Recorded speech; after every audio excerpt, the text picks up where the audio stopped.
Welcome to the NFC East Roundtable, a weekly live show featuring top-tier insight and analysis on all things NFC East from the best creators in the division, including Dallas Cowboys creator Jake Tuck, Philadelphia Eagles creator Simone, New York Giants creator Kid Blue, and Washington Commanders creator Rio. Catch the NFC East Roundtable every Tuesday at 6 p.m. Eastern on the NFC East Roundtable YouTube channel. What is up, NFC East football fans, and welcome into another edition of the NFC East Roundtable. Week 13 is in the books. Are the Dallas Cowboys back? Trouble in paradise? What's up with the Philadelphia Eagles? We'll rewind to take a look at what we saw on Thanksgiving and Black Friday, and of course, take a look at what we saw on Sunday night and Monday night, an epic game between Washington and an unbelievably good Denver Broncos team, and a Giants battle against the New England Patriots on Monday night that was not so unbelievably good. On the back half of the episode, we will also take a look at the upcoming week ahead here in Week 14, including a game on Thursday night that kicks off right here within the division. So without further ado, let's bring in the gang. Jay Tuck, KB, Rio, Simone. Wow, we got a lot to talk about, and I know it feels like it was a lifetime ago, but the last time we saw the Dallas Cowboys play on Turkey Day, epic game, epic W for the Dallas Cowboys. Last time we saw the Philadelphia Eagles, Black Friday, not as good of an outcome for Philly. But let's start with the positive here. Let's start with Jay Tuck's Cowboys, who took on the Kansas City Chiefs in the late afternoon window of Thanksgiving, and a game that we all thought was going to be one of the most viewed games in NFL history did not disappoint. Dallas 31, Kansas City 28. Dallas now back above 500, sending Kansas City to 500. The Chiefs right now 6-6 with about a 30-ish% chance to get into the playoffs, and we are in December. I see you smiling. Oh, that's more than a smile. That's an ear-to-ear grin, ladies and gentlemen. I know Cowboys fans, though, they're smiling too, because they haven't heard the fat lady sing. This thing's far from over. They get it done. They're above 500. Dak Prescott in this one, 27-39, 322 score. CeeDee Lamb goes off for a $112 and one touchdown. And despite a late comeback from Kansas City, an unbelievable third down throw from Patrick Mahomes, it just wasn't enough. And Dallas has two major W's back-to-back here. KB, I'll start with you. You're watching these Cowboys on Thanksgiving, right? They come off that big win against Philadelphia. Can they back it up against the reigning AFC champions? They wound up doing it. They get the W over KC. Yeah, that was a really impressive win. I mean, it was, they were going back and forth for a while. I mean, I don't think any team was leading by over like 2 scores the entire game. I don't think so. They were going back and forth the entire time. And it's not like you didn't get Patrick Mahomes on his best day. Like, Patrick Mahomes was fantastic out there. You had late in the game where Dallas scored, and it looked like Kansas City was going to come right back and score. And, you know, that was a crazy, like, third down that Patrick Mahomes just escaped 2 sacks and was able to heave it downfield, find somebody wide open. Like, you got absolute cinema from both teams, and the Cowboys come up victorious. The Cowboys able to find a couple of stops. They forced like a bunch of consecutive punts from Kansas City. So, and I said this. I said, you know, Dallas's offense is enough to make a big playoff run as long as their defense can stop some teams, and they were able to do it when it counted the most, because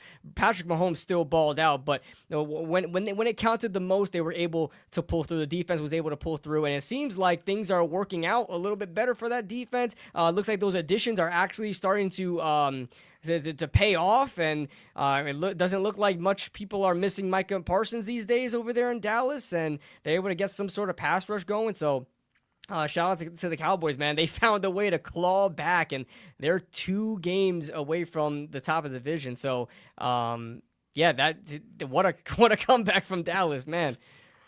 You nailed it, KB. I mean, Patrick Mahomes really couldn't have been much better in this one. He finishes 23 of 34, 261, 4 touchdowns, no picks, a passer rating just shy of 130. Plus, he was pretty dangerous on the ground, too. But we've said it on here time and time again this year. If you want to beat these Dallas Cowboys more often than not, you're going to have to score 30-plus. And KC, despite the effort from Patrick Mahomes, couldn't get there. Dallas did. Rio, you're watching on Thanksgiving. Dallas, another big W, and all of a sudden, little momentum here. Things are getting wild in the NFC, and Dallas is in the thick of things. Oh, man, them script writers going crazy right now, aren't they? Just as Hard Knocks, which debuts tonight for the NFC on HBO. I saw the cameras out there at Northwest on Sunday night. But Dallas is balling. You can't even take anything from them. They survived the witch magic of the Kansas City Chiefs, the little bit of witch magic they got left there.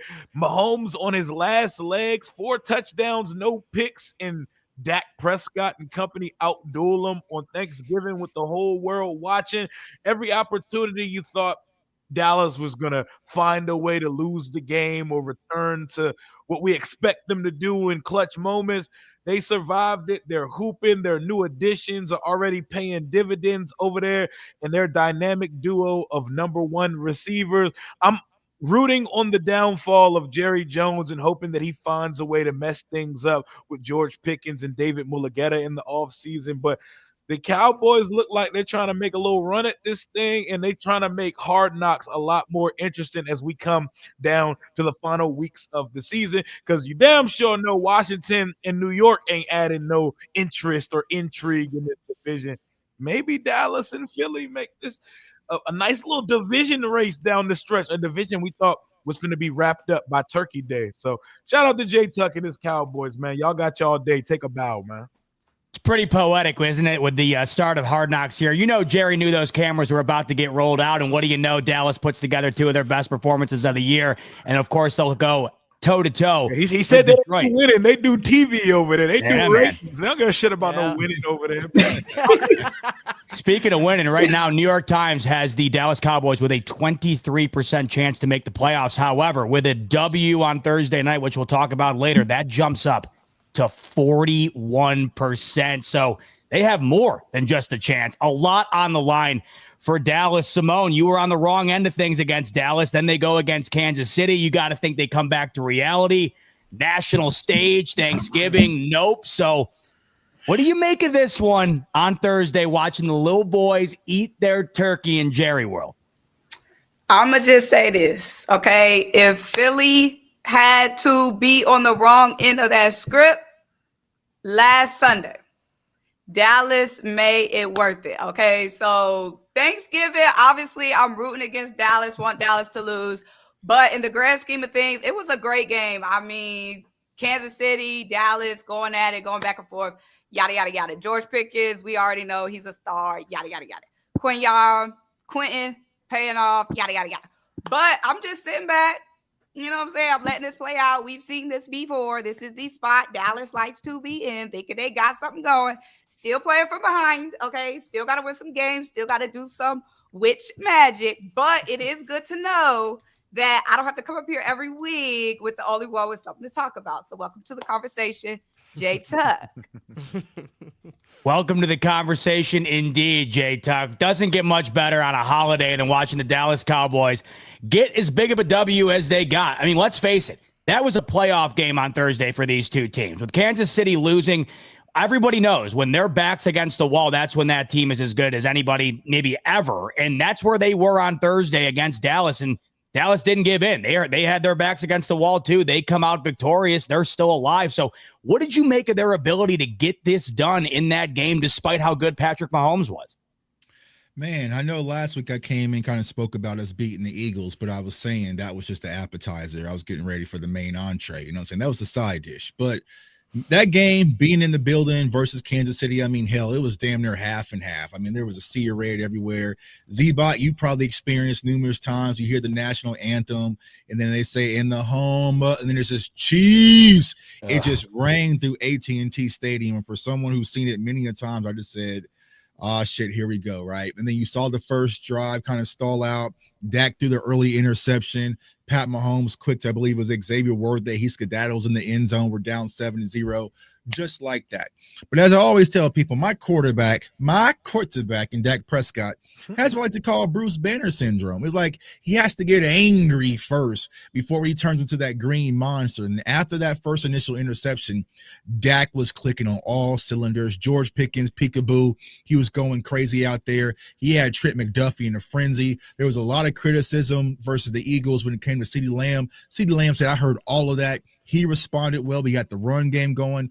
Offensive line played outstanding. It was a great showing for our offense, but defense, I cannot say enough about this defense. We known for weeks, 32nd ranked defense. We went through the Rico Daddles and all sorts of stuff. Russell Wilson looked like a Greek god versus us, but they finally stepped up and have been answering the bell. And Quentin Williams, he's just been a difference maker. A lot of people say one player can make a difference. Shit, right. I see one player who's making a whole lot of difference when it comes to this Dallas Cowboys defense, and they played well. You've seen Osa Odighizuwa have a good game. You've seen our linebackers flow. Our young corners and Siobhan Revels playing outstanding. It was a battle for the ages, and I'm happy the Dallas Cowboys won this. It reminded me a lot of that game where Tony Romo played versus Peyton Manning when he was in Denver, and Tony Romo just lost at the end. But this one, Dak Prescott got what he rightfully deserved. It was a battle of two great quarterbacks going back and forth. You saw Travis Kelce get in the end zone. So it wasn't like Pat Mahomes didn't have a no-show. And like I said, for someone who's experienced, you guys know I'm on the Kansas City radio, home of the Chiefs, right? So it felt good for me. But having to experience the other side of it, Z-Bot, I'm sorry, because that game was just never over with 15 out there and Pat Mahomes. Like, I couldn't get comfortable. I mean, we had the Post Malone concert, you know what I'm saying? But I still couldn't enjoy it because I knew they had 15. And that final drive when he was roaring down the field, I'm like, just get this game over with. So it was a great shootout, but ultimately, the Dallas Cowboys went out there and got the victory, 31-28, as I predicted on numerous shows, got the victory, and we're rolling. And what I'm trying to warn people, I'm not sure what the future holds. Will we make the playoffs? Will we go from 23 to 40%? Who knows? But this Dallas Cowboys defense and this team right now is different. They're different. They're built for it tough. They don't fold. Maybe the Marshawn Kneeland tragedy brought them together. They're playing as a band of brothers, and it's exciting for Cowboys fans. Great win on Thanksgiving versus the Kansas City Chiefs, and I sent half.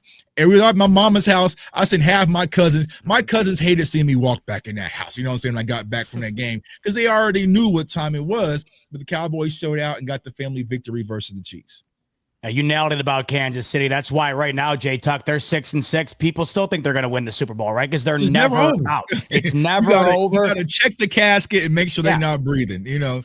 And I'm sure you felt as soon as you saw Mahomes make that throw, you're like, you got to be kidding me. Like, this is how this is going to go down here in Dallas on Thanksgiving. This is why this year is strange for Kansas City. They are now 1-6 in one-score games. As everybody knows, last year, they couldn't lose one. I mean, it was unprecedented what they were doing. So not only has it come back to the mean, but it's gone the complete opposite way. Right. Strange year all around. Super strange for the Kansas City. We beat the Chiefs so bad. Their fan base is saying they're complaining about the refs. Imagine Chiefs fans complaining about the officiating. That's so brand new. You know what I'm saying? That's how distraught they was after that Cowboys victory. We didn't knock some screws loose. That's when you know this season has been utter insanity. It has been in every way imaginable. Add one more reason to the list. So it was a great Thanksgiving for Jay Tuck and for Cowboys fans. It was a great Thanksgiving, I'm hoping, for everybody, but it got a little darker on Black Friday for Philadelphia Eagles fans who took on the Chicago Bears.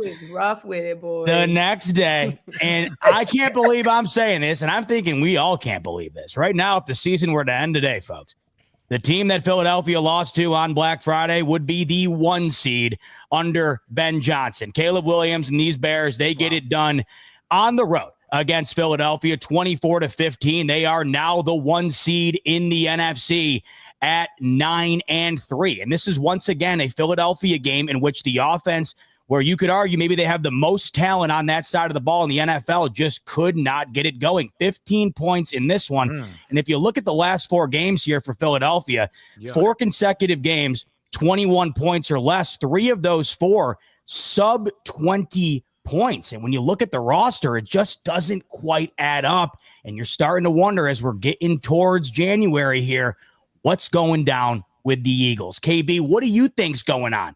At home, all black unis taking on Chicago, who we know last year they were a team everybody was beating up on. And now you're looking there at the top, and Philadelphia all of a sudden loses 2 straight.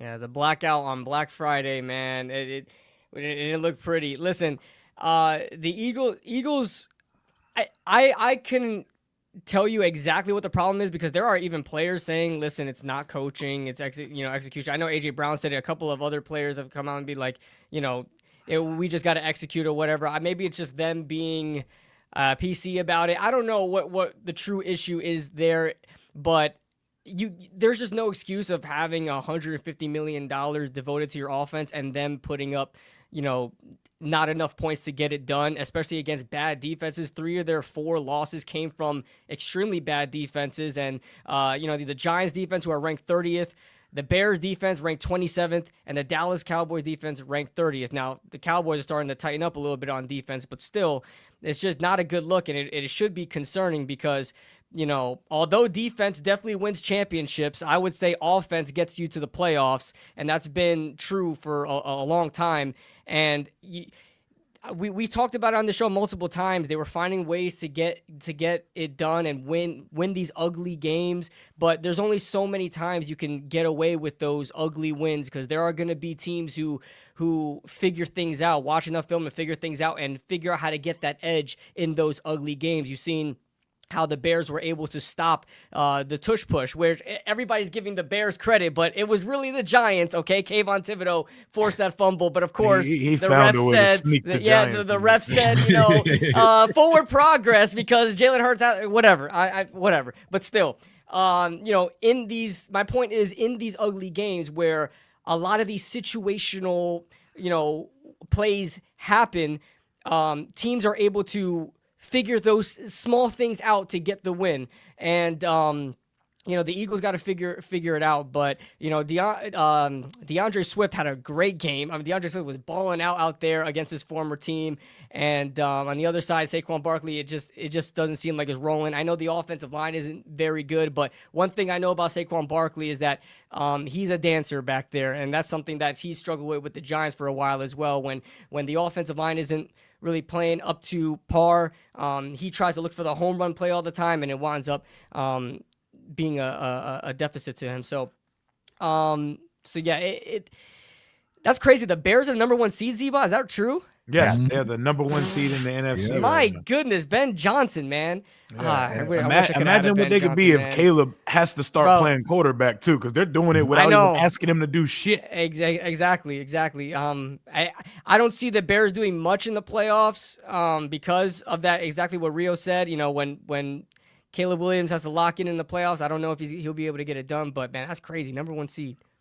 Crazy. It really is. What was crazy was the last 4 games that Philadelphia had to undergo. They had a gauntlet here. It was Green Bay, it was Detroit, Dallas, and Chicago. There's no shame in going 2-2 in that stretch. The problem is, even though they won 2 of those games, the consistent theme here is in all 4 of those games, the offense just wasn't what you'd expect. And this time last year, this Philadelphia Eagles team, it was noticeable that they were on a warpath towards the Super Bowl. Right now, it just feels like it's anybody's to win. You might have said the Rams a couple of days ago, they lose straight up to Carolina. So it's wide open, and Philadelphia, of course, still within that mix. They're just not looking as great as they were this time last year. So, Rio, you're watching against a team in Chicago that I know your Commanders are familiar with. That's becoming a bit of a rivalry, so to speak, here. But you're watching Friday at the Link. They're coming off of a loss. You got to think this is a bounce-back spot for Philly, and they wind up losing by 9 here, and their offense just had nothing to show for it. Yeah, I was shocked to see how Philadelphia performed in this one. It feels like their blueprint is being handed to other teams, like winning football games, asking your quarterback to be merely a passenger.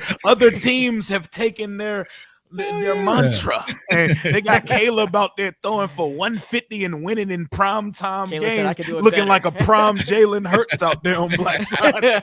But, nah, man, the Eagles are a weird watch. They're one of the weirder teams in the league to watch because they're stacked, and it never looks good, but their style is to win not aesthetically pleasing football games. So to see them lose this football game where they give up like 300 yards rushing. Like, when did the Eagles start becoming this bad against them? They gave up 230-yard rushers in one football game. Like, over crazy. 125. 2 over 125. Dude, that's crazy, bro. Like a 130 and 125 rusher on the same roster. This isn't what the Philadelphia Eagles do. Saquon Barkley is in the sunken place. I don't know where he's at in 2025, but he everywhere but a football field. He's ineffective. It doesn't even feel like teams really have to do much for him. They get better and more successful runs out of Tank Bigsby and Jalen Hurts up to this part of the year.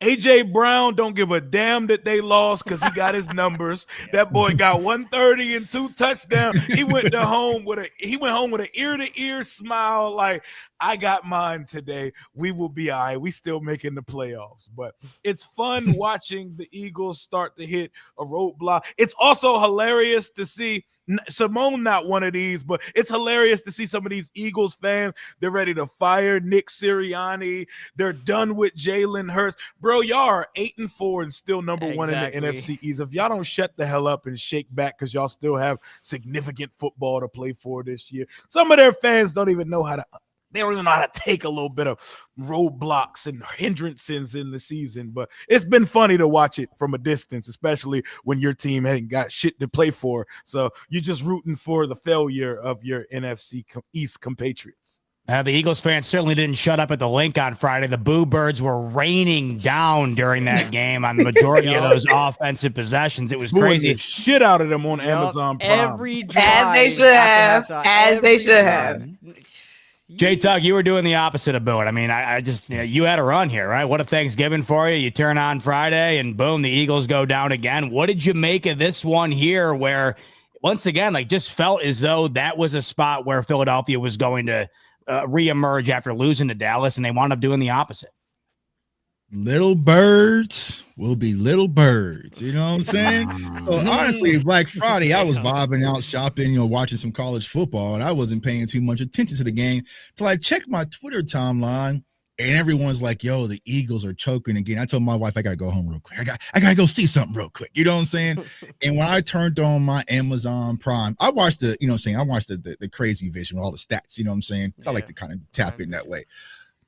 They were struggling, and I know that some of the Eagles fans may have sent some minions out to Kevin Patullo's house and egged his house. Kevin Patullo, I want you to know I sent out Cowboys fans. We cleaned it all up. We left you a gift. You know what I'm saying?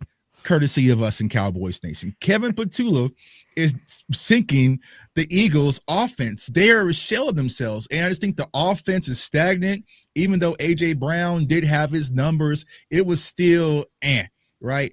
And I just think with this run game is very predictable. It's not as creative as it was last year. And when the Eagles do not have their makeup, you know what I'm saying? Like the Eagles kind of reminded me of, y'all remember back in the day on Instagram where like all those girls were like put like those little rabbit ears on and they had like the little blurry eyes and stuff. That was Snapchat. All right, yeah, it was Snapchat. There you go. Thank you, Simone. Right? That's what Saquon Barkley was for the Philadelphia Eagles. He was the Snapchat filter. You know what I'm saying? The little crowns with the little feathers on it. He was making a team that wasn't really Every single girl was much better. So the Eagles were a bunch of catfish. Now, they've been catfishing along this season till finally the Dallas Cowboys and Dak Prescott pulled that filter off and said, ugh. You know what I'm saying? So now the fear is gone when it comes to the Philadelphia Eagles. And here's what Eagles fans really need to be concerned about. Not your offense. I mean, your offense is what it is. We already know. Control the run game. Make Jalen Hurts be your quarterback. You're probably going to be in the ball game. But your defense is looking kind of soft right now. And that's 2 games in a row that they've gotten exposed. And you never really saw the Philadelphia Eagles at the link. Y'all got the link. Simone wasn't there. You know what I'm saying? That's probably why they lost, because you know what I'm saying. But they were at the link. And you got ran all over that field by Swift and Kyle Monaghan. Like they just ran crazy over the Eagles defensive front at the link while they were wearing their all blacks. Now they wore their Kelly Greens versus us. That ain't work. They wore their all blacks. That ain't work. They might have to go shirts and skins versus the Chargers try to figure this thing out, because as of right now, ain't no color combination working out. But to see the Eagles get ran on at home, that was something that's brand new. So if there's a situation, and my dog Amari Hampton's getting back, I think Justin Herbert might give it a go. But Amari Hampton can do the same thing. If this Philadelphia Eagles defense starts to struggle a little bit and their offense cannot find rhythm, hold on, because this team does not look like the Super Bowl champion that they saw last season. But I enjoyed it, man. You know what I'm saying? Just I had to extract that filter off. You know what I'm saying? With the little rabbit ears, peekaboo. You mentioned the run game for Chicago, and that really was the story. Z-Bot, you have done enough recapping of that game. Well, let me add one How more. much recapping of that game are we gonna do, Z-Bot? What you say about those running backs, Z-Bot? Two of them, right? 125. 125. Two of them. Yeah, and a touchdown. 125 and a touchdown. I would love to troll all the Eagles fans in the chat. They're not there. You know what I'm saying? Maybe they got their time. I gave them the night off. Okay. Oh, okay. All right. I was saying, maybe the time difference. Before the podcast, I put out an alert and told them I have nothing to give y'all tonight. So don't even show up. Double check. They got all right. I was worried. I wasn't seeing the same olds in the chat. You know what I'm saying? So it's the holidays. I gave them the holiday off. Thank you. Okay. Gave them the holiday off. Let it snow. Oh, it felt like the Philadelphia Eagles run D took the holiday off. 281 rushing yards allowed to Chicago. But Simone, despite all this, no, 10-9 in the third quarter. It's 10-9 going into the fourth quarter. This game was winnable throughout. But despite the 281 on the ground allowed, it really came down to Philadelphia scoring 15 points here. And we talked about it a bit earlier. Saquon, once again, it's just not there. I think Rio's the one who said it, where it feels like when Bigsby comes in, there's a bit more of a spark there on the ground. So despite A.J. Brown having a game, it just didn't matter. So 2 straight here, Simone. Chargers this upcoming weekend in primetime. Any element of concern for you and the Bird Gang right now? First of all, no. Okay, so this was another game coming off a short week. Last time we lost 2 in a row, it was coming off a short week. I don't know if y'all experts, because I know we have 3 Eagles experts on this panel, know this or not. Now, Z-Bot done joined J Tuck as a stat muse. We do not have a consecutive home game. We are row home. Okay, This is a strenuous schedule for my Birds. Now, the strongest soldiers get the hardest battles, but during those battles, there will be little fights and a lot of things that you have to overcome. Okay, we have a brutal schedule, which you laid out, Z-Bot, when you were laying everything out. We have a brutal schedule. Okay, we had to play an emotional divisional rival and the refs and Vegas on the road. Okay. And then on a short week, had to turn around and play Ben Johnson and the Bears. Last time we lost 2 in a row was against the Broncos and the Giants. That came off a short week when we had to play the Giants when we got punched in the mouth. So these short weeks and these travels, it's just not boding well for this team, specifically for the defense. Y'all so worried about the defense, okay? Defense has faltered before. Last time we lost 2, it was the defense just giving it out. Broncos had the lead, blew it. Same way against Dallas. Had the lead, blew it. Same thing we did to the Broncos. Then we came out the next game and just got punched in the mouth. It was the Giants, and then now it's the Bears. The script is scripted, okay? Second of all, the Bears is the freaking former Eagles Avengers team, all united. Their first game back at the Link, and they wanted to, remind us what we don't have, okay? DeAndre Swift, Link revenge game. C.J. Gardner-Johnson at the Link revenge game. Kevin Byard, who got the pick, at the Link revenge game. Olamide Zaccheaus, I forgot he was even on the freaking Bears. At the Link revenge game. We had to play against all of them boys who's, when free agency came up, they didn't make it on that Super Bowl 59 roster, and they wanted to show us, y'all got the Super Bowl without us, yada, yada, yada, yada. Okay? So it was a lot at play.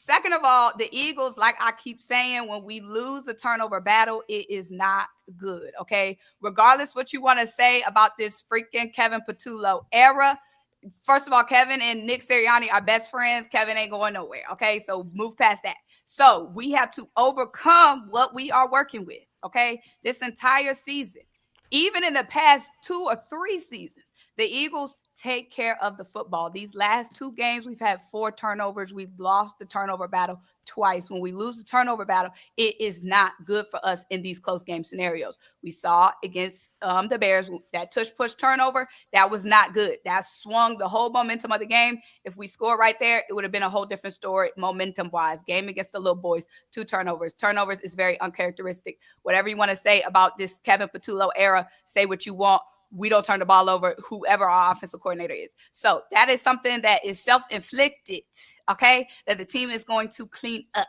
Second of all, penalties, very uncharacteristic. That will be cleaned up as well. Thank you. And next, Tank Bigsby. 0 carries against the Bears. 0. What's that about? I don't know. Last season, it was Saquon, but it was also Kenny Gainwell. It was so hard for us to let Kenny Gainwell walk because Kenny Gainwell basically had a career year alongside Saquon Barkley. It was a rotation, okay? Even Will Shipley was getting in there. I don't know why we're not giving Tank Bigsby no carries. Don't know why we traded for Tank Bigsby if we're not going to get him to rock. Don't know what's going on. But next game, take care of the ball, which we will do, okay? Rest, which we will have. Refocus, just a little refocus. It's the holidays, you know what I'm saying? You know, they thinking about food. They thinking about family. They loved ones couldn't make it to the link. The link wasn't even the same on Friday for a lot of these players because they loved ones, you know, traveling like me. I couldn't be there. So it wasn't the same link. It really wasn't.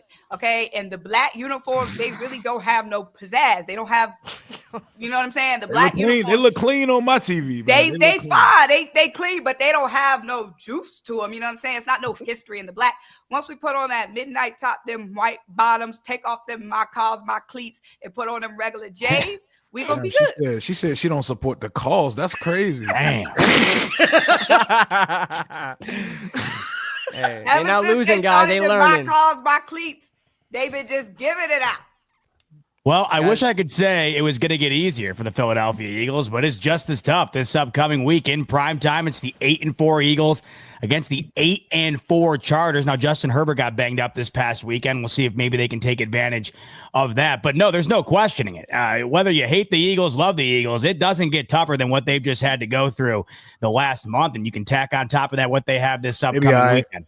But yeah, y'all better not get Trey Lance though. Z-Bot got one little win over the Steelers. Now he all back in his bag. We're coming for your Eagles in a couple of weeks, Simone. Don't worry. We'll be able to. He was waiting to get that off. Z-Bot should be feeling away because the Wicked Witch of the West is dead. The Chiefs aren't going to be in the playoffs. That means someone can actually go to the Super Bowl other than the Chiefs now. You better check the Red Clippers first. Make sure she really dead. They do got to do their own part. Believe me, I'm not sitting here trying to act like my Buffalo Bills are doing anything special either. I know y'all was popping champagne now that the Chiefs are going to be in the playoffs. Listen, I had as good of a turkey day as Jay Tuck did. Believe me, I'm telling you, there's 2 teams I root for. It's Buffalo and whoever the hell is playing Kansas City.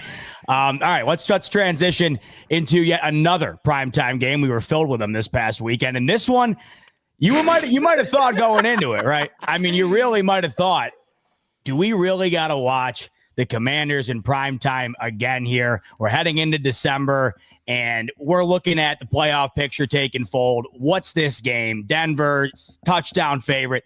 This wound up being one of the games of the weekend, if not the game. It was an awesome primetime outing that the Commanders came just short from winning. And I'm sure Rio will say it, but at this point of the year, I don't think you could ask for much more if you're a Washington fan than a great competitive game and a loss to bump up that draft stock. That's exactly what we got on Sunday Night Football. Overtime, 27 Denver, 26 Washington. Marcus Mariota balled out, 294 yards on 50 attempts, 55 yards on the ground. Zach Ertz also had a monster game, but Denver continues to roll, a team that I feel like we're all watching and we're saying, are they really 10-2 good? But despite not looking the best at times, they have one of the best records in the NFL. So Washington loses this one by a point. 2-point conversion was there, just couldn't cash it in. KB, Sunday Night Football, Washington just short. What did you make of the performance from Mariota and company? Yeah, I'm so upset that I wound up missing this game. I didn't think it was. Listen. I'll be honest with you. I thought Denver was gonna blow them out, but Washington gave them everything they had. Marcus Mariota threw the ball 50 times and threw for almost 300. Had 2 touchdowns. Like he looked like he was fine out there. It looked like whoever was running the ball, they were okay running the ball.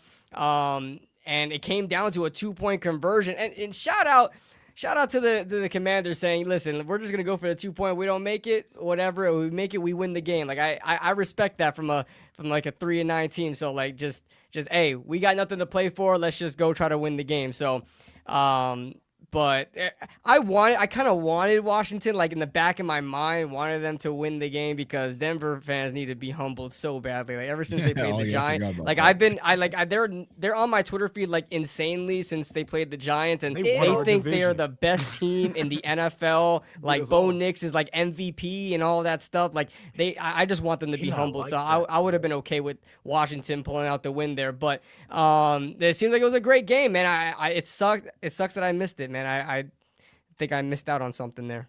It was a great game, and I feel like you might have missed out because you were looking at it and you're like, I can skip this one, right? Yeah. It's not going to be great, and it wound up being great, Jay Tuck. So what did you make of this one here? Was it more, the ability for Washington to step up, or is it kind of looking at the cracks here in Denver and wondering if they're really as good as their record reflects? They're not. I think we're looking across the league, and there's a lot of teams we're kind of scratching our head. I mean, I just watched the Patriots last night, and we'll talk about that here in a second, but it's just like, are they real, or is it just, I don't know. And I think this is the same thing with the Broncos. And of course, Broncos fans, well, they're not watching my show, whatever, but they might say, okay, we beat the Cowboys, but it just doesn't feel like them and Chicago and the Patriots and even the Panthers are a team we should take serious, but they're extremely competitive Sunday after Sunday. But, I honestly thought that this was going to be a game that the Broncos would handle, not because of their offense in any case, but also because of their defense. I feel like their defense is what's really anchoring a lot of their wins. And, it's Marcus Mariota, but, you got to go back to that class. Marcus Mariota and Jameis Winston, even though they didn't turn out to be what was expected as what they went 1-2, I believe, like they're still quality quarterbacks and they can still play the game of football at a very high level. So, you look at things on paper, it's really hard to find out how the Washington Commanders lost the game. Like you said, that 2-point conversion was right there. I think that was Nick Bonito that made the play, in overtime, but it's just crazy to think that, Washington was right there with the Denver Broncos and really should have won that game.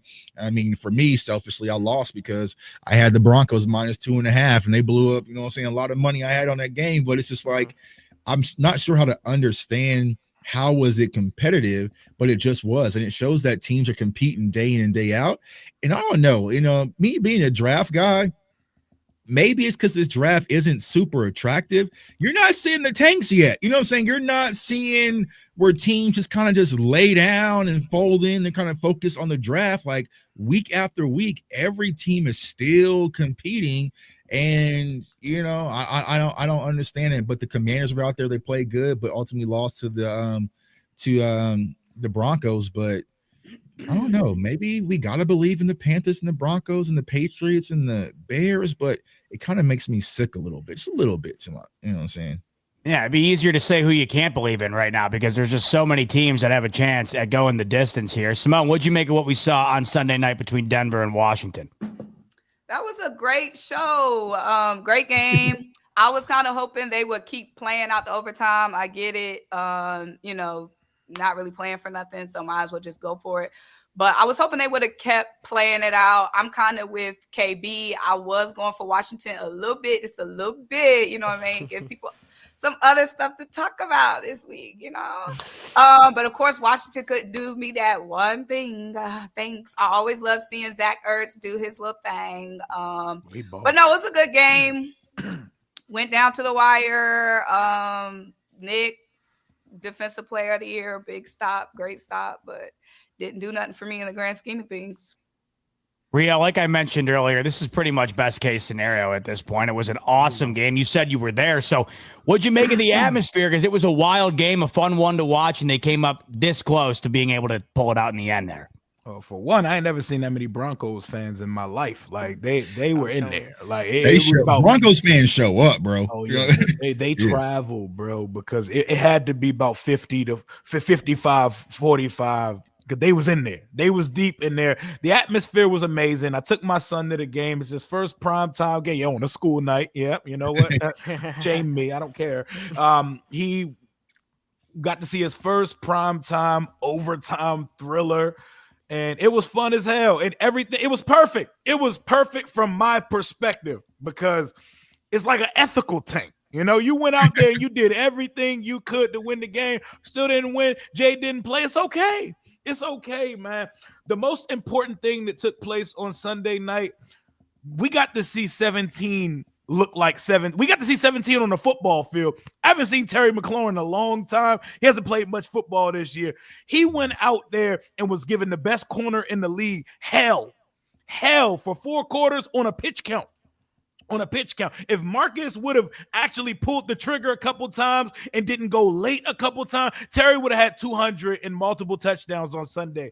But seeing 17, one of our fearless leaders, come back and give 7 for 96 in a tug, should have had the game winner tire in overtime, but it came back because of a Josh Connolly penalty. Cliff Kingsbury called possibly the quickest snap play I've ever seen. They were so ready after that penalty to run the next play. Went right back on their head top to Deebo Samuel. Just seeing actual NFL receivers play for my team again. We out here playing River Craycraft and Robbie Chosen, and we've been playing us 4 on the panel at receiver most of the year. It was nice just to see a quarterback have a litany of weapons to throw to. So that was that. Zach Ertz is turning back the clock. He needs to relax because I need him and Bobby Wagner to fade off to the sunset when the season ends. Zach Ertz going for 10 catches and over 100 yards.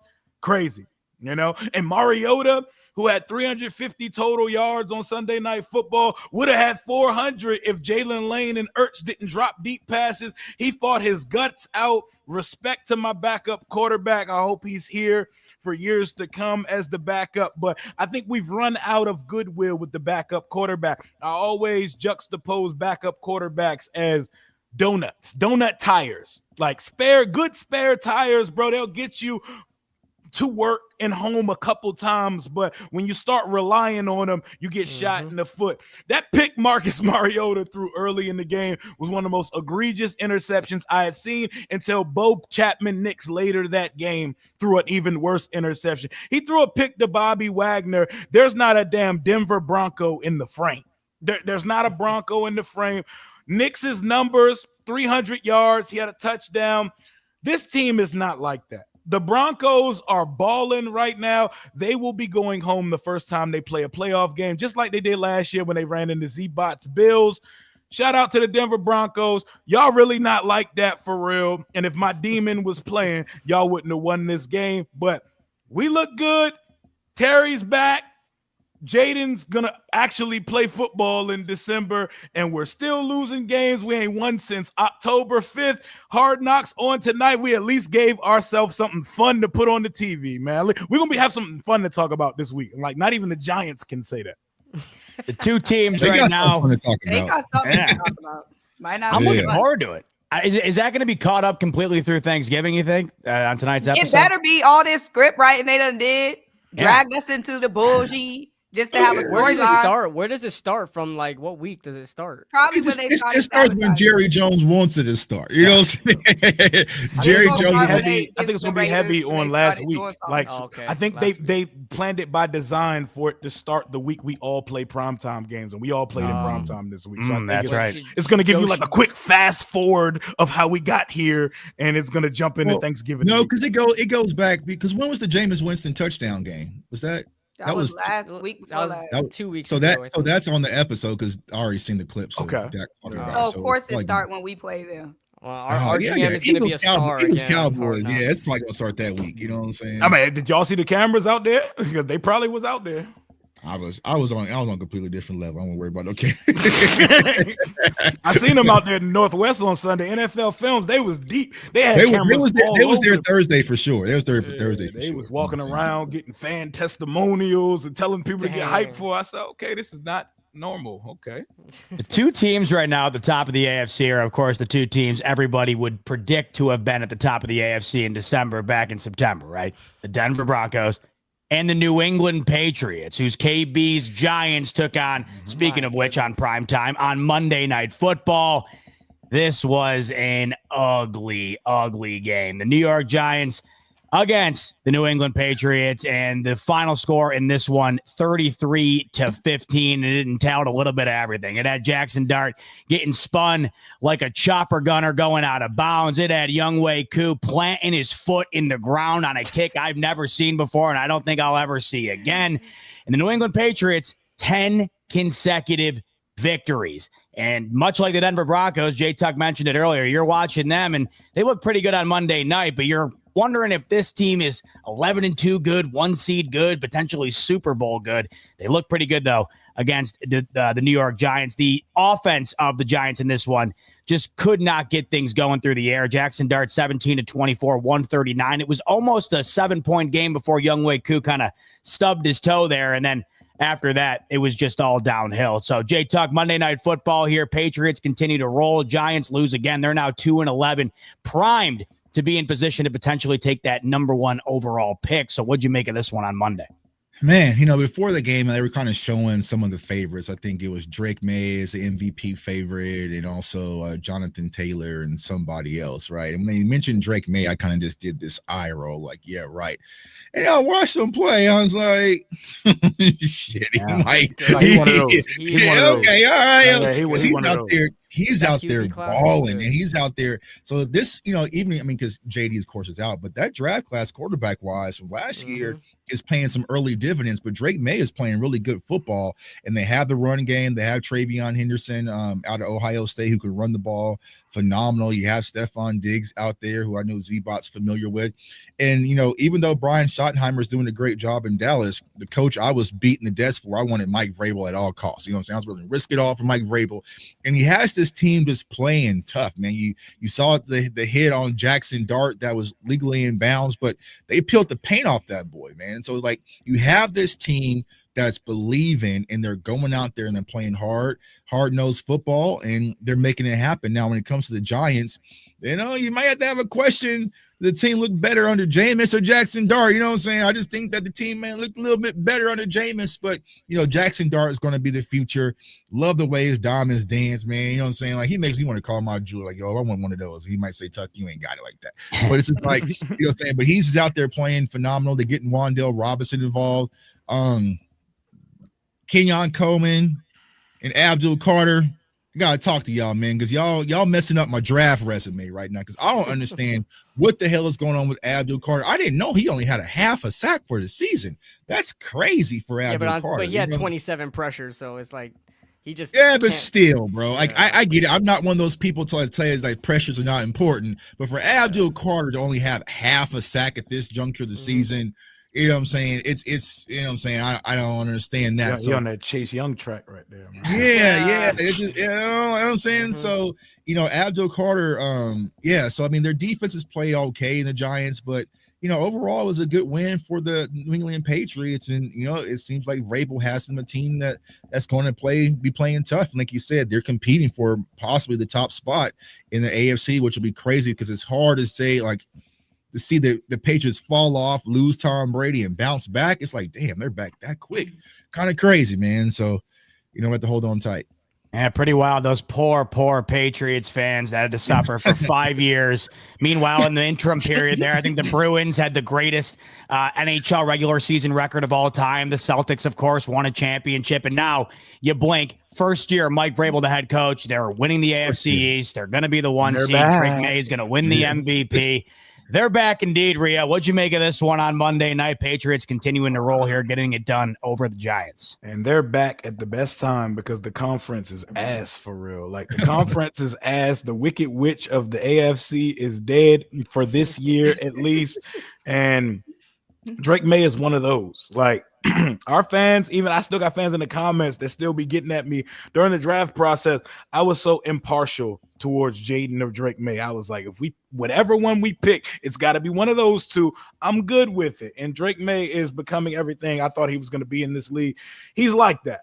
I think people are going to say, oh, they beat a bunch of bad. Yeah, they're us from last year. They have replaced what we did last year. They've snuck some wins in that 11-game win streak versus the Panthers and versus the Bucks and stuff. But 9 of those are against the dreck of the league. That's the schedule you get when you're a 4th place team. Bad teams get bad schedules. It be like that. They're still winning games. Don't take it from them. Jackson Dart and the Giants have been entertaining and been dominating through 3 quarters for so long. Their streak finally ran out. Jackson Dart needs to be instructed on how to get the hell down, because he be dying on that field. That boy be getting human sacrificed on that football field. And I want to see, he's exciting. He's an exciting player. I'd like to see him out there and competing with Jaden and the rest of the NFC East for years to come. Wasn't a very fun game to watch. I know I tuned out in like the 3rd quarter last night. I tuned back in because I saw that the Giants maybe had a shot, but they didn't really. But I'm sure KB, like me, is ready to get to mock draft season. I'm sure he is too. Simone, the Patriots really put an emphasis on that mock draft season coming around the corner here for the G-men. So you're watching on Monday night, and what did you make of this one? They've been good in primetime. They've really stepped up with Dart, and they've been competitive, but in this one, not so much. Yeah, I feel like they need to be focusing on protecting Jackson Dart, because for it to be a season where you ain't playing for nothing and for him to be taking all these hits, having all these concussions, like, that's not good. That game pretty much was what I expected. The Patriots controlling the entire game, a team looking how they supposed to look against a team like the Giants. Young Way cool, though. Young Way cool, bro. It's like with the Giants, it'd be like the funniest stuff happens. It'd be like the most entertaining game. You got Jameis Winston on the sideline, adding all the little fun. Then Young Way cool, bro. Like, I don't know how that fall off happened. I don't know what happened to that man. But yeah, the Patriots, I think the Patriots are for real. Shout out to their coach. No real fall off. Like, and shout out to Stephon Diggs, man, because Diggs, you know, he's been around and people been saying, oh, it's him, whatever. But he found himself in a great situation. So it is what it is. KB, with so many awesome Giants upsets over. All right. Oh, yeah, but I don't know what's going on with Abdul. Like, why he get benched? KB, you got any intel? Tardiness. The fake rumor's been hilarious. Though. Right, it's hilarious because it's come to our players. So every source. Tuck, what's your sources telling you? That you got sources when it comes to the Eagles. Stat Muse there. Right. What's up? Why he get bent? The fake stuff on Twitter is hilarious. He's in a team meeting. I thought that was for real at first when I saw it. I thought it was too. It looked real. Oh, yeah. The Steinberg, bro. Wes Steinberg. Any help by saying stuff happens. Like, he didn't answer. He should have said, like, nah. You know, like. That boy was in the team bro. With OnlyFans open with his headphones out.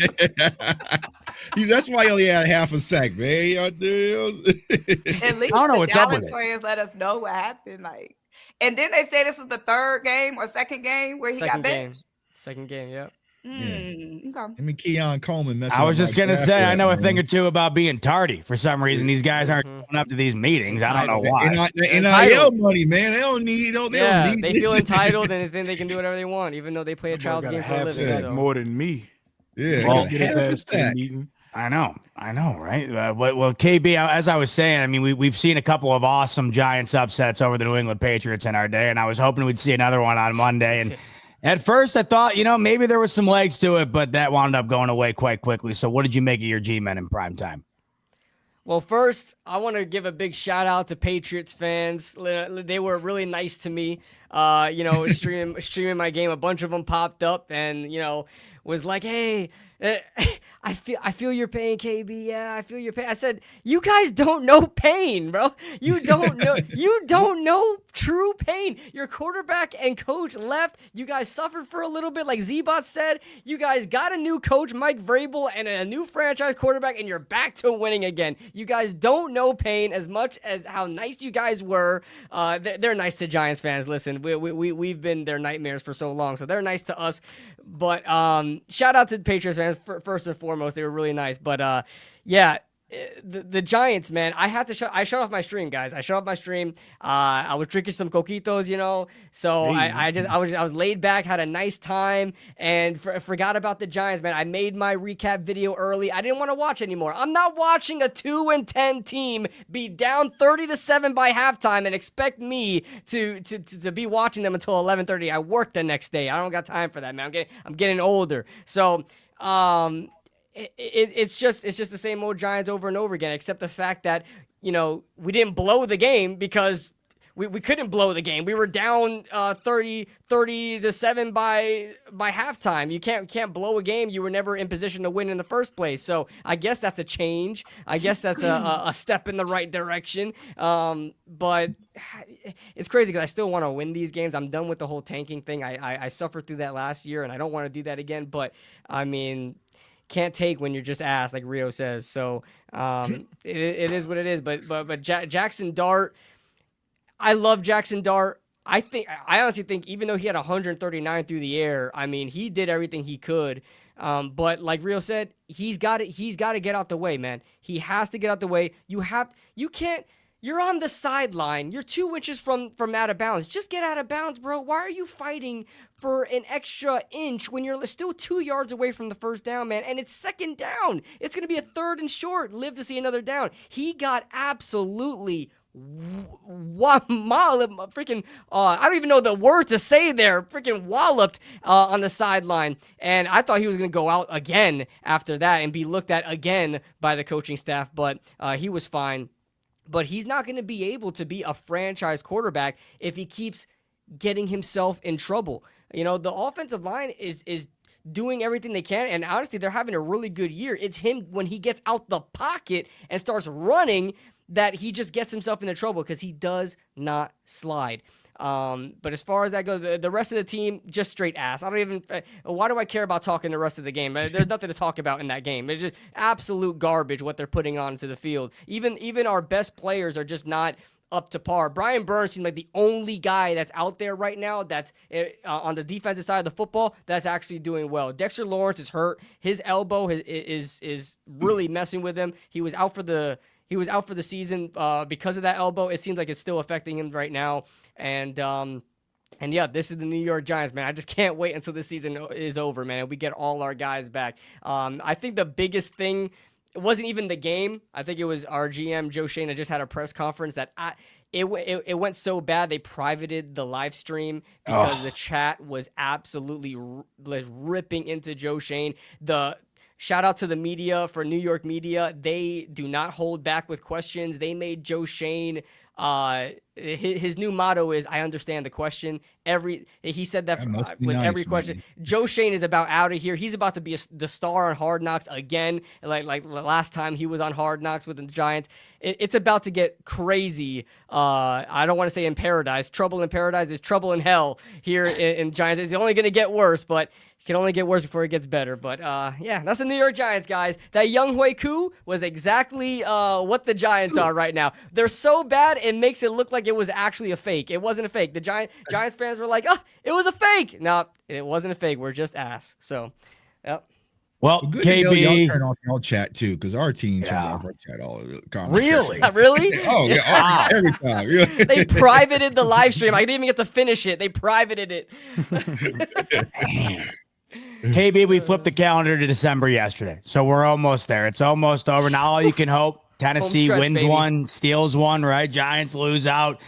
Continuing to root for something, and they're right in the thick of things there for potentially getting the number one overall pick. That's the point of the year that we're at. Where we're currently at right now is week 14. We'll get into our preview and predictions in just a second. Before we do, allow me to give a shout out to my friends over at RotoWire. They have you covered for all of your NFL needs, whether that be fantasy news, statistics, or betting like I have up here. I've shown you this before. It's my favorite premium tool on the site. You're able to compare all of the lines for every single game in any given week all in one spot across all of the major sports books. And as you can see on your screen, we kick things off with the game we'll talk about in just a second. Thursday Night Football, the Dallas Cowboys on the road at Ford Field taking on the Detroit Lions in a massive primetime game. And as you can see on your screen, you can get the best odds for the Cowboys over at DraftKings, best odds for the Lions over on FanDuel, and you can do that with every single game on RotoWire. That's just one of the many premium tools on RotoWire.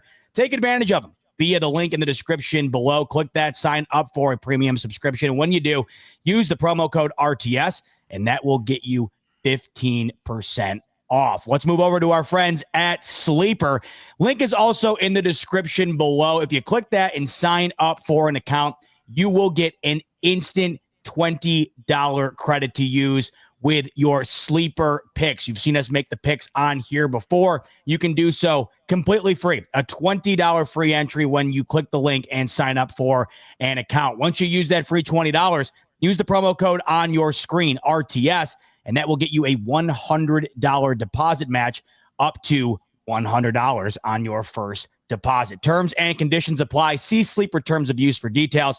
Currently available in over 25 states. Check out Sleeper via the link in the description below. All right, we turn the page from week 13 to week 14. We are officially in December. Things are heating up, and we kick the week off with a massive showdown in Detroit. This one should be fun. The Dallas Cowboys taking on the Detroit Lions. Amon-Ra St. Brown gets banged up on Thanksgiving Day, not looking like he's going to be available in this football game. And it feels like lately the Detroit Lions, unless Jahmyr Gibbs goes absolutely nuclear, they just can't find a way to overcome, and they're slipping right now on the outside looking in of the playoff picture. Meanwhile, Dallas, they're trying to go from the outside looking in to within the playoff picture. 23% chance to make it as it stands right now, 41% chance if they can get it done on Thursday night. Rio, do they get it done on Thursday night? Who wins this one in a couple of days here? I mean, it's the best time you're going to catch the Lions slipping. They're wounded right now. I'm going to go with Detroit because their backs are against the wall. The Lions need this game. They need this game, and at some point, Dallas going to have to cool off a little bit. Maybe I'm wrong, and maybe they keep this train churning and Detroit on Thursday night. But I'm going to go Lions, but I think it's going to be a close one. I think things are going to start to intensify. You know, the Hard Knocks cameras are there. It's going to be another one of those shootout type games like Dallas has finished the last couple of weeks. I think Detroit's going to edge them out at the end, though. Yeah, you predicted a close game. As we saw on RotoWire, a 3-point spread is what this one is. Typically, the home team gets a field goal, so they're thinking the same out in Vegas. KB, what are you thinking about this game? Dallas-Detroit, Thursday Night Football. I found that really cool that both teams played the Thursday prior. Now they're playing the Thursday now, so that's pretty cool. I didn't know they do that. But this is going to be a really good game. I can't wait to watch this. I love that this is going to be on Thursday night. Two really good offenses. Sucks to not have Amon-Ra St. Brown there, but man, Dallas red hot right now. Detroit suffered a bad loss. So like Rio said, backs against the wall. Let's see if they're able to overcome that. They have other injuries, especially in their secondary as well. So that's going to be troublesome for a Dallas Cowboys offense that, you know, CeeDee Lamb and George Pickens, like, it doesn't matter who's guarding them, but if you got backups and practice squad guys guarding them, I mean, it's really bad for you. So, man, I would have a hard time taking Detroit but Detroit could pull this one off. Just the coaching they have over there, you know, anything's pretty much possible. But I think I'm leaning towards Dallas. I don't want to take Dallas, but I'm just going to go with my gut, and I'm going to say I'm leaning towards Dallas to pull out the win here. They are really feeling themselves right now. They can definitely get humbled in this game, but, you know, it's not like you're going to have to play in bad weather conditions. Yeah, you're going to an NFC North team, but you're going to be playing in a dome, so same thing as what they play in, you know, when they're at home. So I'm going to take Dallas here. I'm going to take Dallas here, but it could definitely be Detroit. I think it's going to be a close one. I don't think anybody's blowing each other out there. I think it's going to be a close one. That was really difficult for KB to come to terms with predicting Dallas. It was. I was trying my best to convince myself mid-speech, but I guess I'm taking Dallas. Well, Simone, I think it'll be even more difficult for you to predict Dallas here, right? Detroit hosting the Little Boys, Thursday Night Football. What do you think goes down in this massive NFC showdown on Thursday night? I can't trust the Lions for shit. Can't trust the Lions for shit. Okay? Little boys finally got to pack a suitcase and go on the road like every other freaking NFL team. Every week, this man is flying to Dallas and drinking margaritas. Okay? Cowboy Ritas. Cowboy Ritas. It's different. Anyways, I can't trust the Lions for I can't trust them for nothing. One dude is podcasting each week. He not playing. Both of the podcasters over there that I need on the field is not playing. So just copy paste what KB said because it's certain stuff I can't say. Man, oh man, the faith in the Dallas Cowboys could be at an all-time. No. It's a lack of faith in the Detroit Lions. It's a difference. There's a difference. Well, J-Ty, I guess the silver lining there is that the faith is so down bad in Detroit that the faith in Dallas is higher than the team that I think many people thought were looking like maybe a Super Bowl contender going into this season. So huge game for Dallas. I mean, they got to keep winning. Every game's a playoff game here. Can they do so yet again here on Primetime Thursday Night Football? Yeah, versus Philly, it was divisional. Versus Kansas City, it was just for the fun. Thursday, it's personal. This is personal. We got to get that get back because last year the Detroit Lions drug us all across that field. I remember that. I mean, I think that was the Zach Martin retirement game because they whooped Zach Martin's ass so bad. I think he said, you know what, I don't even want to do this anymore because of us beating them in 2023. You know, they had their offensive linemen scoring touchdowns like Ben. Y'all know how Ben Johnson does. Nope. Not this Thursday. It's time for revenge. And I feel like the Dallas Cowboys now are built for teams like Detroit. Like I think Rio said earlier, we know Gibbs is kind of the straw that stirs the drink. Well, with our interior, hopefully we play much improved versus the run. We should be able to stop the run. That's going to put things in Jared Goff's hands. You know, where St. Brown play, possibly, I don't know, right? But you also have Sam Laporta who's going to be out. On the defensive side of the ball, their best corner is going to be out. So they have some issues. Their backs are against the wall, but our backs are against the wall as well. And I'm taking the Dallas Cowboys to beat the Detroit Lions. And honestly, I don't want this game to even be close. I want a good old-fashioned Dak Prescott 40 burger because what the Detroit Lions did to us, because those Lions fans, they was chirping loud last year. Nah, we going to get it back in blood. Cowboys win this game versus Detroit. Believe I in would pull Dallas. up, but I'm snowed in. I would pull up to Detroit, but I'm snowed in. You know what I'm saying? But Oh, you guys got nailed out there already, huh? oh, yeah, schools are shut down. Everything's shut down. You know what I'm saying? Kids up there running feet. You know, Crazy. They get snow days for everything these days. You know what I'm saying? But they get out for everything. I've heard of holidays that never existed before. Oh yeah, bro. You know what I'm saying? Martin Luther King cousin day or whatever. You know what I'm saying? Earth Day. You know what I'm saying? Like sibling day. G-Men on a bye this upcoming week, so we'll move to Sunday, 1 p.m. Eastern. It's the Washington Commanders on the road against the Minnesota Vikings, and man, man, we don't even got to talk about this shit, man. We don't. No one wants to talk about what we saw from Minnesota against Seattle, other than maybe the 12s. That was brutal. What we saw last week. What will we see this week? It is Washington. It is Minnesota in Minnesota. Sunday, 1 p.m. Eastern. KB, I'll start with you. Man, Washington, you guys got a tough assignment against 9. Against 9, I don't know. I think he's supposed to play in this game. Yep, but shout out to Mr. 9 interceptions, man. My goodness.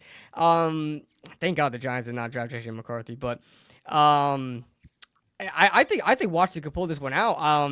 Even if they have Marcus Mariota. Marcus Mariota has been playing fine. I don't even think he's an issue there. I think he's been, serviceable. So and the Vikings just cannot establish anything on offense, no matter who's at quarterback, even their starting quarterback.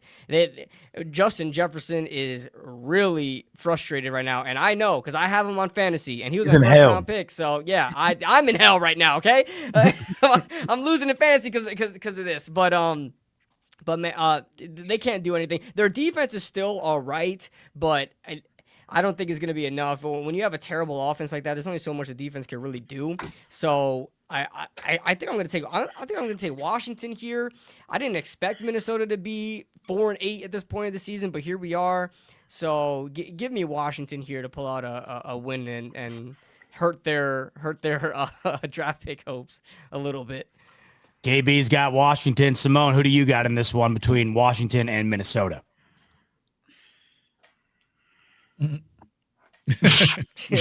Because just like Lions, the Vikings will serve anything up on Sunday. So this is a very winnable game for Marcus Mariota. This is a very winnable game for the Commanders. Vikings are cooked. Ever since the playoffs last year when they got exposed, they have not been able to put their little G together. I saw they got Thielen. He said he wanted to go to a contender. And the Steelers got him. But anyways, Washington could very much win this game. I feel like this is just a coin flip. This is just, I don't even know what this is. I cannot believe Washington let Sam Darnold go, and it's just wild to watch how bad this team has been. Minnesota. What did I say? Washington. Oh, my bad. No, yeah. We know Washington's fine there. Meanwhile, Minnesota, the opposite of fine with 9. J-Tug, what are you making of this one on Sunday? I mean, I've been asking this question. Like, yo, in the NFL, do y'all need some money or something? Because you had the Dallas Cowboys play the Philadelphia Eagles. Then we played Thanksgiving. You know what I'm saying? Then we turn around playing again on Amazon Prime on Thursday. And then next week we play the Vikings on Sunday Night Football. So, I mean, there's a lot of prime time going on in Dallas. But when it comes to the Commanders versus the Vikings, it reminds me of one of my... with this pick? I just want to put that out there. You know what I'm saying? I just want to put that out there. But shameless plug. Talk about when it comes to this game. When it comes to this Washington Commanders game versus the Vikings, reminds me of one of my favorite South Park episodes when both teams just wanted to lose, you know what I'm saying, because they wanted baseball season to be over. So they out there just trying to out-lose the other team. I feel like this is going to be one of those games where it's like both fan bases really don't want to win, but someone's ultimately going to have to win. And if I have to pick a team to win, I'm going to put my left hand up and pulling from those Commanders out the NFC East, because Marcus Mariota coming off the game versus the Broncos. He got Terry, scary Terry back. I just think they're more equipped to win this game on both sides of the ball. So I got the Commanders beating the Vikings, unfortunately, and Rio's going to be pissed off that it actually happened. But yeah, I was going to say, I know Rio. Going to pick 3 to pick 9 ain't that big of a loss, bro. You know what I'm saying?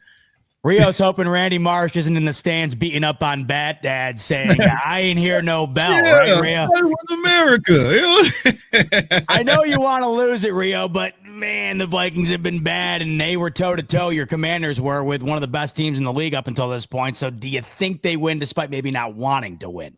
Yeah, I can't want wins until Jaden's back on the field, because nothing we do while he's off the field means anything to me. But what's his timeline? Is he coming back? I think he's back versus the Giants next week. Oh, fantastic! He's practicing. He practiced the get back game always. He practiced last week. I seen him out there on Sunday. There were rumors that he could come back as early as this week, but yeah, go ahead. I don't want him to play, but they're going to play. I think he's back next week versus the Giants in New York. So I think this is this is the swan song of the season for Marcus Mariota, who's held it down as the backup quarterback for us. I'll tell you what, we got the perfect remedy for JJ McCarthy's woes, bro. We don't have a pass rush and we can't cover shit.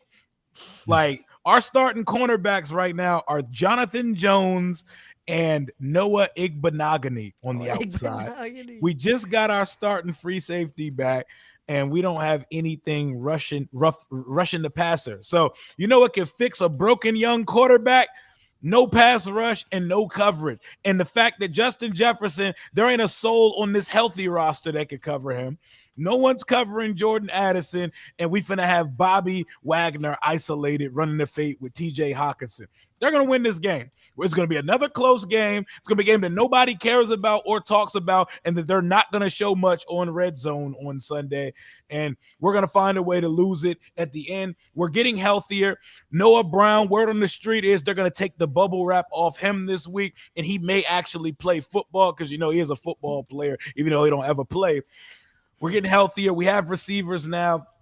Still don't have a run game, and our defense still can't stop us. So your quarterback play is almost obsolete when the wide receivers are going to be running open. We don't have anyone that can run with Justin Jefferson.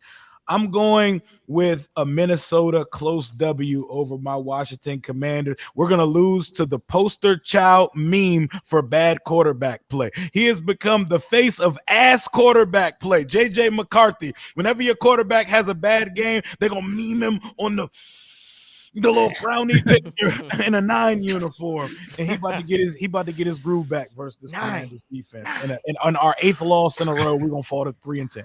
Well, Simone's hoping that Jalen Hurts doesn't get memed on Monday night. This is a big one in prime time, a battle of 2 8-4 teams, non-conference. Simone's been loving these tonight. She's been loving it. Look at it. Now, and when the Bills play? That's a couple. I think we got 3 or 4 weeks. I think. Week 17, that game is. So, yeah, 3 weeks. Ooh, 3 weeks. But in the meantime, week 14, you got another tough AFC opponent here. 8-4 are the Chargers. 8-4 are the Philadelphia Eagles. Big one here on Monday night. It's at SoFi. On the road is Philadelphia. J-Tuck, I'll start here with you. Losers of 2 straight are Philadelphia. Can they get back on track against the Chargers on Monday? Oh, man. It depends on what happens when it comes to the quarterback with Justin Herbert. I feel like if Justin Herbert plays, this game is going to be a lot tighter than expected. Because the Chargers is kind of like my little team I put together, like my fantasy football team, because I picked a lot of their players in the draft, right? They should be getting Amari and Hampton back. So like I said, their ground game should be up and moving. So the Chargers can put up points if it's Herbert. If it's Trey Lance, I'll probably say there's no chance in hell. So I'll go with that. But ultimately, they gave the Eagles this mid-season bye week, so they had to play, you know what I'm saying, all the way until Monday. I think the Eagles get back on track versus the Chargers. But if they don't, it's about to get ugly, because the reason why I asked Rio that question, if Jaden Daniels can come back, I know Jaden Daniels can pack up the Eagles one of those 2 games. You know what I'm saying? So there's a lot of divisional football to be left. So, yeah, the Eagles better not slip. They better get back on the win column, or if not, just look over your shoulder, honey. I'm going with the Eagles to win this game. KB, Monday Night Football, Eagles, Chargers. Who do you got? Yeah, this is really relying on Justin Herbert, and he's my fantasy quarterback. So please, Justin you're done. Please. I got Justin Jefferson and Justin Herbert. My you got a good backup, brother. Yeah, I don't. But if Trey Lance plays, it like J-Tuck said, Trey Lance plays. And J-Tuck knows about Trey Lance, so I like Trey Lance. He ain't got no damn shot, man. Come on, against the Eagles. And I'll tell you what, though, even if Justin Herbert plays, listen, would he have a dislocated finger or something like that in his non-throwing hand? That's still gonna bother him if he's playing. And the Eagles have a pass rush, man. So it's still gonna bother him. I hope it doesn't affect him too much if he does wind up playing. But I don't know. Monday Night Football, I think the Eagles can't lose 3 straight, right? They can't lose 3 straight. And the Chargers are good to lose games like this all the time. They always, against better teams, they always find ways to lose games. They're not a team that's really dominant amongst the top teams in the NFL, but they do beat up on a lot of bad teams. So I could definitely see them dropping this game, and then their offense just not clicking. So I'm gonna take the Eagles here. I don't know, like I said, it's up in the air if Justin Herbert's gonna be playing. I think if he does, he has a real shot. But then again, that finger could still be bothering him if he does wind up playing. So I'm gonna take the Eagles here. I think it's gonna be close. I don't think the Eagles are gonna be blowing anybody out yet. But we'll see what happens. Rio, what do you think? On Monday Night Football. Yeah, what do you think? Do the Eagles mess up on Monday Night Football, or do they get it done and get off the schneid here and get a victory after 2 straight losses? Yeah, Eagles by 10. They're going to be playing a backup quarterback, and they need a dub. They need to get right back into the good graces of the world. So I expect Eagles fashion, Jalen Hurts, 140. Passing. Saquon maybe gets in the end zone this week. They're going to get back to what they know. They're going to get back to their old reliable, ugly ass offense, and they're going to get them a dub this week. Simone, no Kelly Green, no all black. It should be fine this week. I'm guessing the whites are coming out. Me in the building. AJ bringing the books out. AJ bringing the books out this week. Yeah. Yeah, I need him back reading the book. I got an extra copy for him back here too. What's the Bucs say, Simone? Is it a W on Monday night for the Eagles? So I will be back in the building supporting my birds. Okay, somebody has to be out there to fire up them boos if necessary. They will not be let off because they're on the West Coast. Okay. First of all, I've never been to LA, so I'm excited for my trip. I have my outfit laid out, all fresh stuff. Stuff that has never been through an Eagles game. So luck reset. Okay, everything reset. Hopefully the birds will be reset after this 10-day rest that we're going to have going into the game. Like I said, simple. It's not complicated. It is simple. Okay. First of all, Kevin Patullo's house got egged. I don't condone anything, but since that has already been done, hopefully, it's a little, hold on. You know what I'm saying? A little wake up call. You know what I mean? Get some G together. So if the Eagles take care of the ball on Monday, okay, I'm not asking for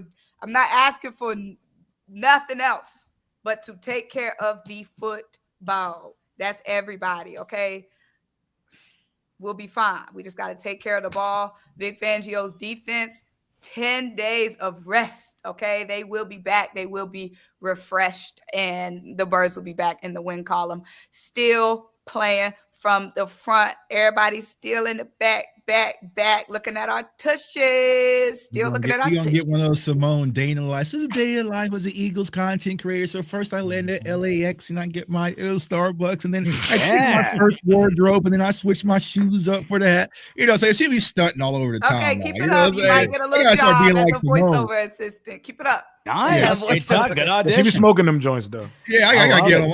I gotta start on my game too. I got my content already planned out for LA in my notes app. I got wins. I already got my loss content in case we lose. I already know what videos I posted. I got my win content ready. Gotta be ready. Day in the life as a Giants fan. You guys think that'll work out for me? Yeah, I think it could. People love to see misery, bro. People love that shit. If we win, I spaz. If we lose, I'm going to bed. I got people that watch my channel religiously. They like me more when I'm crashing out than when I'm happy. So exactly. Right. Misery loves company, that's for sure. Week 14 picks are locked in. Before we wrap up, a couple of super chats to get to. Ashton coming in saying, shout out to Abdul Carter. If you know, you know. GG's J Tuck. We got Mr. Washington with an orange. Appreciate you, Mr. Washington. Okay, they coming with some money from DC. Love it. Shout out NFC East Roundtable. Shout out Rio. Always repping win, lose, or draw. Shout out to Mr. Washington. Appreciate you, and we appreciate you supporting the show. Get money coming in saying Kevin Patullo is just bad. He is levels worse than Brian Johnson, and he was horrible. And plus, Jalen has to play to the level we know he can. Did someone pick up Brian Johnson? Yeah, he's on my staff. Yeah, he's my assistant head coach, and he's next in line probably to take over if Cliff takes a job elsewhere. And fun fact, our quarterback coach just took the Stanford head coaching job. Shout out to Kavita Pritchard. They're going to show that on Hard Knocks tonight. There you go. Yeah. We're giving a lot of free play. Get money. Get that money. Yeah. HBO Max. Hit us up, HBO Max. Come on, we'll take that. Are you an ambassador for Hard Knocks or something, Rio? No, I'm just excited for my team, even though we suck, to finally be on that. I'm ready for that. Yeah. Hey, you make sure Abdul Carter gets off of I'm going to get some content off. Yeah, right? HBO Max going to be following Abdul Carter. Hey, what you watching, bro? What you watching? Anthony's saying Terry cooked Patrick Surtain. Bo and them Broncos are kind of mid. I think we all kind of agree here. We're not all buyers on Denver despite 10-2. Debo got off a little bit too. Them hips was working. Green Wingman always supporting the show. We appreciate you saying it is appropriate that J Tuck is rocking a Stranger Things hat. That's what we need to be talking about. Because this has been an upside down world of an NFL season right now. Well said. Appreciate the super chat, Green Wingman. Always. Thank you very much. And to round us out, another tangerine. How about that? We're going 2 on the end here. Our boy Guy saying Birds will win the bowl. Wow. That's right. Stay down till we come up. It's always a rough patch, okay?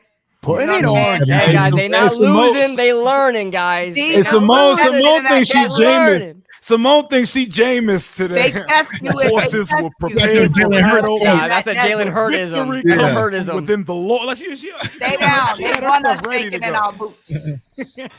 Well, we'll Damn, see what son, happens. damn.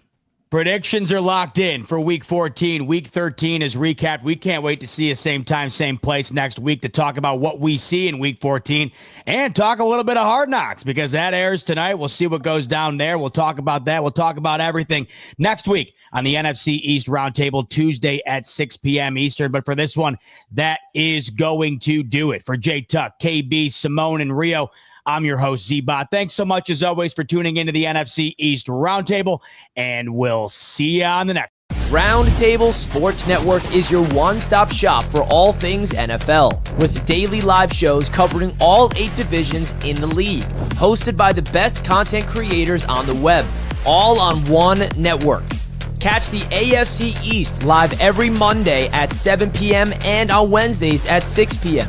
The AFC West Roundtable live Tuesdays at 6:30 p.m. The AFC North Roundtable live every Wednesday at 6 p.m. The AFC South Roundtable live Tuesdays at 7 p.m. The NFC East Roundtable live every Tuesday at 6 p.m.